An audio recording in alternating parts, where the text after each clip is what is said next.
రెండు సంఘటనలు జరిగాయి అధ్యక్ష. తిరుమలలో తీసుకుంటే ఈ జనవరి 9న జరిగింది అధ్యక్ష. 6 ప్రాణాలు పోయాయి, 24 మంది గాయాలయ్యాయి అధ్యక్ష. అసలు ఈ దేశ చరిత్రలోనే స్వాతంత్రం రాకముందు అవ్వచ్చు, వచ్చాక అవ్వచ్చు, తిరుమల దివ్య క్షేత్రంలో మాత్రం ఇలాంటి సంఘటన ఎప్పుడు జరగలేదు అధ్యక్ష. అది ఇప్పుడు జరగడం నిజంగా దురదృష్టకరం. ఈ సంఘటన జరగడం నిజంగా ఇందులో రాష్ట్ర ప్రభుత్వ వైఫల్యము, అలాగే టీటీడీ పాలక మండలి వైఫల్యం క్లియర్ గా కనిపిస్తుంది. ఏర్పాటు చేయడంలో వాళ్ళు ఘోరంగా విఫలమయ్యారు అధ్యక్ష. అలాగే అది ఆ సంఘటన జరగకముందే సింహాచలంలో ఇలాగ 7 చనిపోయారు గోడ కూలి అధ్యక్ష.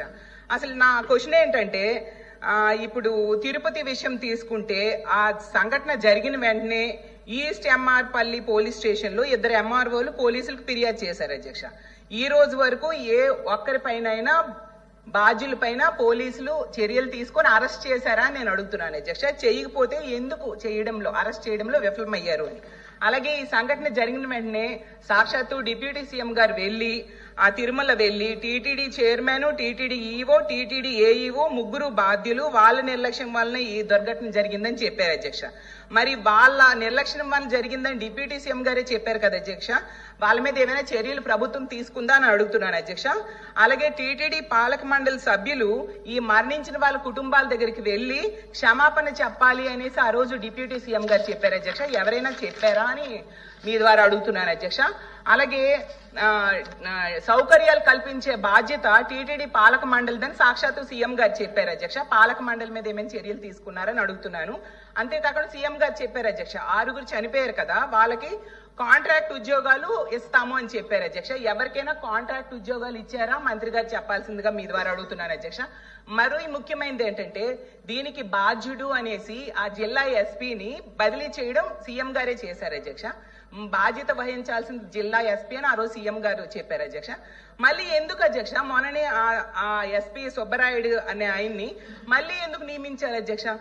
అసలు ఎలా నియమించారు, ఎందుకు నియమించారు అధ్యక్ష? అది ఇంకోటి ఏంటంటే, ఈ సంఘటన మనకు ముందే మనం సింహాచలంది చూసాం కదా అధ్యక్ష. ఇందులో ఆ కాంట్రాక్టర్ చెప్పాడు అధ్యక్ష, పైన ఉన్న వాళ్ళ ఒత్తిడి వల్లనే తక్కువ సమయంలో గోడ కట్టాను, ప్లాన్ ని డీవియేట్ అయ్యాను, వాళ్ళు ఒత్తిడి చేయడం వలన అని చెప్పారు అధ్యక్ష. మరి ఎవరు ఒత్తిడి చేశారు? 7 ప్రాణాలు పోవడానికి కారణమైన ఒత్తిడి చేసిన వ్యక్తి ఎవరు? అతన్ని పట్టుకున్నారా, అరెస్ట్ చేశారా? ప్రభుత్వం చెప్పాల్సిందిగా కోరుతున్నాను. సింహాచలం ఏర్పాట్లకి 5 మంత్రులు కమిటీ ఉన్నారు అధ్యక్ష. హోంమంత్రి గారి స్వయంగా చెప్పేవారు అధ్యక్ష, పిన్ టు పిన్ నేనే అన్ని ఏర్పాట్లు దగ్గరుండి చూశాను అనేసి. మరి అంత చూసినా ఇలాంటి సంఘటన జరగడానికి కారణకులు ఎవరు? వాళ్ళని అరెస్ట్ చేశారా అని మంత్రి గారిని అడుగుతున్నాను అధ్యక్ష. ఇప్పుడు క్వశ్చన్ నంబర్ 899 ఉప ముఖ్యమంత్రి గారు శ్రీ పవన్ కళ్యాణ్ గారు.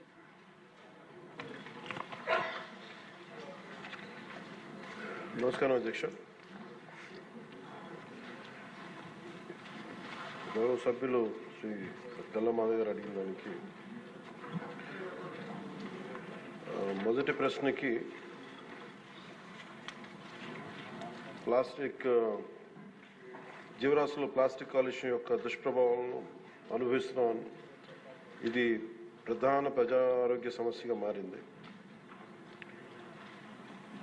ప్లాస్టిక్ కాలుష్యం తగ్గించడానికి కానీ దాని సమస్య వివరాలు ఏమిటని చెప్పడానికి BNCకి ఆంధ్రప్రదేశ్ ప్రభుత్వం environment, forest and science and technology department రాష్ట్రం మొత్తం మీద ఒక్కసారి మాత్రమే వినియోగించే ప్లాస్టిక్ వాడకాన్ని నిషేధిస్తూ ఉత్తర్వులు జారీ చేస్తుంది. అలాగే ప్రభుత్వ ఉత్తర్వులు ఇచ్చిన సూచనలు అమలు చేయాలని municipal administration, urban development, Panchayati Raj వంటి అన్ని శాఖలను, ఇతర శాఖాధిపతులను కూడా జిల్లా కలెక్టర్లను ఆదేశించడం అయింది. ఒక్కసారి మాత్రం వినియోగించే ప్లాస్టిక్ వస్తువుల విక్రయాలను అరికట్టేందుకు తనిఖీలు నిర్వహించడానికి జిల్లా స్థాయి టాస్క్ ఫోర్స్ కమిటీలను ఏర్పాటు చేయాలని కలెక్టర్స్కి డైరెక్షన్స్ ఇవ్వడం జరిగింది. ప్రభుత్వ నిబద్ధతను ప్రదర్శించే ఉద్దేశంతో రాష్ట్ర ప్రభుత్వం సచివాలయం మొత్తం ప్లాస్టిక్ రహిత జోన్గా ప్రకటించింది. ఈ ప్లాస్టిక్ సీసాలకు బదులుగా గాజు సీసాల్లో తాగునీటిని సరఫరా చేయడానికి ప్రత్యామ్నాయ ఏర్పాట్లు చేయడం అయింది. అలాగే ఆంధ్రప్రదేశ్ కాలుష్య నియంత్రణ మండలి వేరు చేయబడిన ప్లాస్టిక్ వ్యర్థాలను ప్రత్యామ్నాయ ఇంధన వనరుగా, ఆల్టర్నేటివ్ ఫ్యూల్ రిసోర్స్గా ఉపయోగించేందుకు 8 సిమెంట్ కోక్ ప్రాసెసింగ్ ప్లాంట్లకు 46 ప్లాస్టిక్ వ్యర్థ రీసైక్లర్స్ను అనుమతించింది.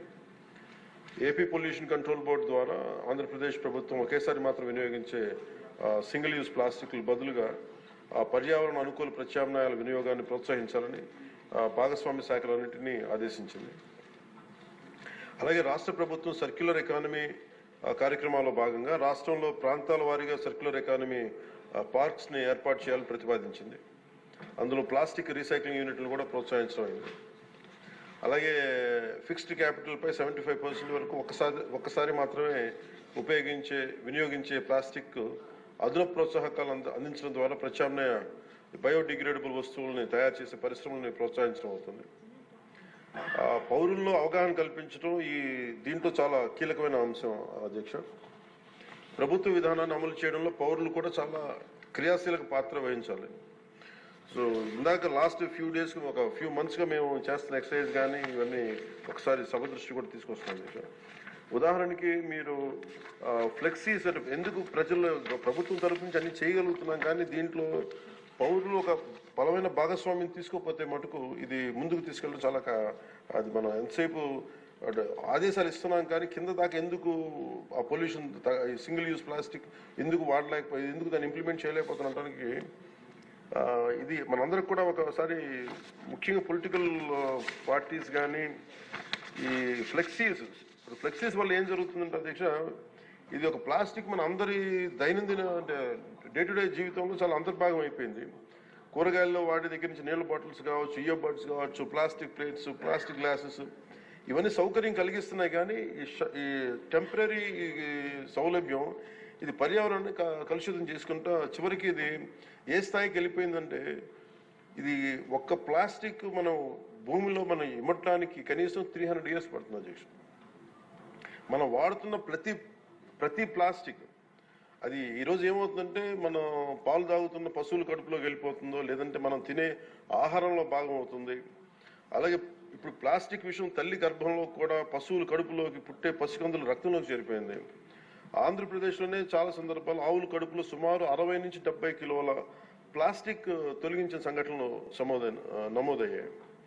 ఇలాంటివన్నీ అందుకని మాకు లైఫ్ స్పాన్ ఈ ముఖ్యంగా స్టైరోఫోమ్ అయితే 500 years కానీ పట్టదు, అది పడుతుంది దాన్ని అవడానికి భూమిలో కలవడానికి. Plastic bag, plastic straw, plastic bottles minimum plastic bag 10 to 20 years, plastic straw అయితే 200 years, ప్లాస్టిక్ బాటిల్ అయితే ఏకంగా 450 పైచిలకు సంవత్సరాలు. సో ప్లాస్టిక్ పూర్తిగా భూమిలో కలిసిపోవట్ల. అది మోస్ట్ డేంజరస్ ఏంటంటే చిన్న చిన్న ముక్కలుగా విడిపోయి మైక్రో ప్లాస్టిక్, నానో ప్లాస్టిక్స్ రూపంలో నేల, నీరు, గాల్లో ఇప్పటికీ ఉండిపోతున్నాయి. ఇటీవల అధ్యయనాల్లో కూడా ముఖ్యంగా తల్లి పాలలో కూడా మైక్రో ప్లాస్టిక్ ఉన్నాయని తెలియజేస్తా ఉన్నది.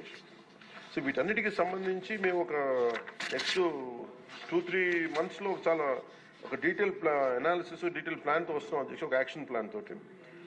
అది మీకు తెలియజేస్తాం. ఇప్పుడు ఉదాహరణకి పంచాయతీ ద్వారా మేము ఏం చేస్తామంటే స్వచ్ఛందం అనే కార్యక్రమం పెట్టాం. ఏవైతే ప్లాస్టిక్ వ్యర్థాల నుంచి నిత్యావసర వస్తువులు పొందుతూ ఉన్నారు, ఇది ఒక అవగాహన పెంచుతున్నాం. ఈ చెత్తను సేకరించి అలవాటుని పెంపొందింపజేస్తున్నాం.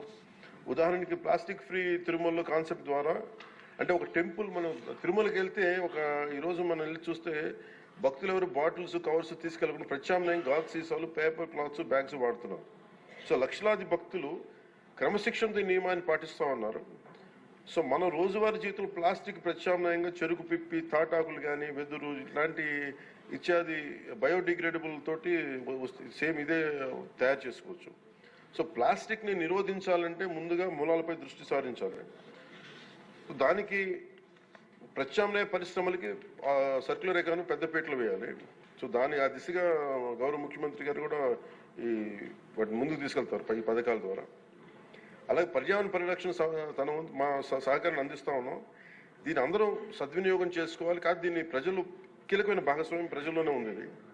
అలాగే ప్రత్యేక ప్రోత్సాహాలు విస్తృతంగా అమలు చేయడం ద్వారా పారిశ్రామిక వర్గాలను ఆకర్షించాలి.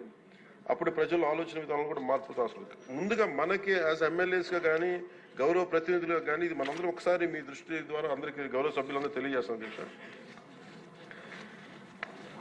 ఇక్కడ మనం సచివాలయం, ఇక్కడ అసెంబ్లీలో కానీ ఎక్కడ ప్లాస్టిక్ని వాడటం నిషేధించడం అయింది. ముఖ్యంగా మేజర్ ప్రాబ్లం ఎక్కడ వస్తుందో ఫ్లెక్సీల ద్వారా వస్తుంది. ఫ్లెక్సీలు ఎలా ఉన్నాయంటే ఒక చిన్నపాటి ఫంక్షన్ వస్తే ప్లస్ ఫ్లెక్సీలు, ఇంకోటి పండగ అంటే ఇది ముఖ్యంగా పొలిటికల్ ఫంక్షన్స్ ఆర్ సినిమా.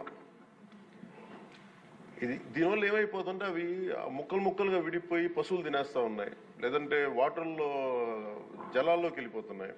ఇది ఒక పెద్ద ఇష్యూ అయిపోయింది. అందుకని మీ ద్వారా గౌరవ శాసనసభ్యులకు కూడా ముందు గౌరవ ప్రజాప్రతినిధులు కనుక నిజంగా కొంత పాటించగలిగితే, అంటే ఫ్లెక్సీలు కూడా బయోడిగ్రేడబుల్, ఒకసారి ఫ్లెక్సీల్ని గత ప్రభుత్వం కూడా బ్యాన్ చేయడానికి ప్రయత్నం చేసింది. అది ఒక ఎంప్లాయ్మెంట్ ఇష్యూ అవుతుంది, చాలా మంది దాని మీద ఆధారపడిన వ్యక్తులు ఉన్నారు. అందుకని బయోడిగ్రేడబుల్ ఫ్లెక్సీస్ని ఎలా తయారు చేయాలని కూడా ఒక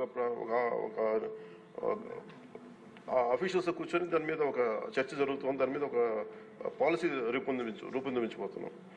అలాగే లోకల్ బాడీస్లో గ్రామ పంచాయతీల్లో ఇప్పుడు ఉదాహరణకి గ్రామాలు క్లీన్గా ఉంటే నిర్మల్ గ్రామ పురస్కార్ ఎలా ఉంటుందో అలాగే ఈ ప్లాస్టిక్ రహిత గ్రామాలకి ప్రత్యేక ఇన్సెంటివ్ ఎలా చేయాలని కూడా ఆలోచిస్తున్నాం అధ్యక్ష. ముఖ్యంగా స్వచ్ఛరథం ఇందాక మీకు తెలియజేశాను. ఇప్పుడు ఇన్ఫార్మల్ వ్యవస్థగా ఉన్నదాన్ని దీన్ని ఫార్మలైజ్ ఎలా చేయాలి, ఈ రద్దీ కలెక్టర్స్ దగ్గర నుంచి ఈ ర్యాక్ పికింగ్ చేసే వాళ్ళ దగ్గర నుంచి దాన్ని ఒక ఎకనామిక్ ఎంప్లాయ్మెంట్కి ఎలా చేయాలని కూడా రాష్ట్ర ప్రభుత్వం ఆలోచిస్తుంది అధ్యక్ష. అలాగే PR&RDలో దాదాపు 1.3 lakh ఉద్యోగులు ఉన్నారు. అలాగే సర్పంచ్లు కావచ్చు, ఎంపీటీసీలు కావచ్చు, లోకల్ బాడీ స్ట్రెంత్ 1.22 lakh జనం ఉన్నారు అధ్యక్ష. సో వీళ్ళందరినీ కలుపుకొని we want create one motivation program, ఒక అవగాహన సదస్సులు ముందు ప్రజాప్రతినిధులు అందరికీ ఇచ్చి దాన్ని అది ప్రజల్లోకి తీసుకెళ్లాలని చాలా చిత్తశుద్ధితో ఉన్నాం, త్రికరణ శుద్ధిగా ఉన్నాం. అలాగే 13,326 పంచాయతీల్లో దాదాపు ఇప్పటికి 10,800 డంపింగ్ యార్డ్స్ ఉన్నాయి. వీటికి యూటిలైజేషన్లో స్టాండర్డ్ ఆపరేటింగ్ ప్రొసీజర్ని కూడా తీసుకెళ్తున్నాం అధ్యక్ష దీనికి. అందుకని ఇది ప్రజల్ని భాగస్వామ్యం చేసేలాగా, అంటే వీఆర్ వెరీ క్లియర్, చాలా స్పష్టంగా ఉన్నాం. ప్రత్యేకించి ఇది ఈ పర్యావరణ శాఖ కింద ఉంది కాబట్టి నేను దీన్ని బాధ్యత వహిస్తున్నాను కాబట్టి మీ అందరి సహకారం కావాలి అధ్యక్ష. దీన్ని ఇంకొక మీ దగ్గర నుంచి కోరేది కూడా ఏంటంటే, on record I would like to say, ఇంకొక నెక్స్ట్ అసెంబ్లీ సెషన్లో పర్యావరణం మీద లేదంటే కాలుష్యం మీద మీరు ఒక ప్రత్యేకమైన చర్చ జరగాలి దీని మీద. ఎందుకంటే ఇది అవగాహన మీరు చూస్తే చాలా చాలా కీలకం. ఇది మనం డబ్బులు చూస్తున్నా, అభివృద్ధి చూస్తున్నా కానీ తద్వారా వచ్చే కాలుష్యం ఏంటో మనం చూడట్లేదు. నిజంగా తల్లి మన తాగే పాలలో కూడా అంత కాలుష్యం పెరిగిపోయింది.